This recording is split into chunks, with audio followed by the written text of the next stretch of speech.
विमानापासून एअरपोर्टच्या इमारतीपर्यंत इतर प्रवाशांप्रमाणे ती उन्हातून चालत आली. विमानाच्या शिडीवर पाऊल टाकताच मुंबईच्या हवेनं आपलं व्यक्तिमत्व दाखवलं. एअर होस्टेसने आपकी जानकारी केली आहे असं पुकारत बाहेर का तापमान सेल्सिअसच्या हिशोबात सांगितलं. तिची गणिती कामं संपली होती. त्यासाठी तिला अशाच गणिती आकड्यात मांडता येणारा पगार मिळतो.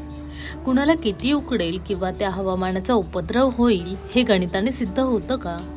याही हवेत संपूर्ण सुटात वावरणारे महाभाग असतात आणि गंजी फ्रॉकशिवाय तलम बुटशर्ट घालणारे पारदर्शक लक्ष्मीपुत्रही असतात. एअरपोर्टच्या लॉबीत पाय ठेवताच समोरचा काचेचा दरवाजा आपोआप उघडला आणि तिने वातानुकूलित पॅसेजमध्ये पाऊल टाकलं. ती सुखावली आणि थबकली. रमणचा पत्ता नव्हता. अनेकांचे नातेवाईक आपापल्या पाहुण्यांसाठी आले होते. आनंदून जात होते, हातात हात घेत होते, क्वचित कुणी मिठ्याही मारित होते. अलिंगनासाठी रमण सुद्धा हात पसरून भेटीसाठी वेडाखुळा झाला असेल अशी तिची अपेक्षा, पण तो आलाच नव्हता. वातानुकूलित हॉलमध्येही तिला घाम फुटला होता. यांत्रिकतेने चालत राहण्याशिवाय पर्याय नव्हता. ती चालत राहिली. सगळ्या प्रवाशांबरोबर उजव्या बाजूने प्रतीक्षालयात गेली. समोरच्या इलेक्ट्रॉनिक फलकावर तांबड्या रंगात ती ज्या फ्लाईटने आली होती त्याचा नंबर झळकला.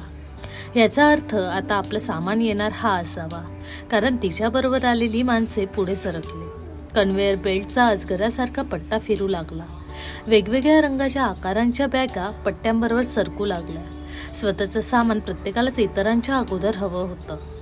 माणसं धावत होती, पुढे घुसत होती, क्वचित कोणाला दूर लोटत होती.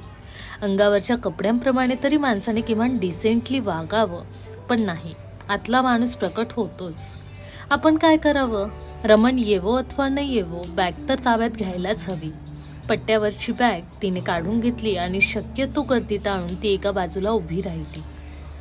आपण एकट्या आहोत, मुंबईत प्रथमच येत आहोत आणि त्याहीपेक्षा खूप घाबरलो आहोत हे कुणालाही कळता कामा नये. यासाठीच एअरपोर्टवरच्या कोणत्याही हालचाली नवशिक्या माणसाच्या वाटणार नाहीत याची ती काळजी घेत होती. वाट पाहण्यात देखील तणावरहित सहजता आणण्याचा तिचा खटाटोप चालला होता. पण शेवटी काळाने तिचा पराभव केला. तिची सहजता कमी होत चालली. तिची नजर जास्त जास्त भिरभिरू लागली. तो कोणत्याही दिशेने येईल असं वाटता तो आता येईल की नाही ह्या भीतीने ती व्याकुळ झाली. रमण खरोखरच आला नाही तर तो यायलाच हवा, पण निव्वळ यायलाच हवा असा मनाशी आक्रोश करून तो येणार नाही. त्याप्रमाणे तो आला नाही तर वाट पाहण्याची शक्ती काळ हिरावून घेतो. ती घाबरली. तिचे डोळे डबडबून आले. एअरपोर्ट, माणसं, बाहेर धावणाऱ्या टॅक्सीत सगळं अंधुक दिसायला लागलं. वेगवेगळ्या रंगाच्या बाटल्या एकदम नळाखाली धरल्यावर जे संमिश्र पाणी वाहू लागेल त्याप्रमाणे वाहणाऱ्या अश्रूंनी आसमंतातलं सगळं रंग धारण केले. त्या अनेक रंगांपैकी एक रंग तिच्या समोर उभं राहून तिला विचारत होता, are you waiting for somebody?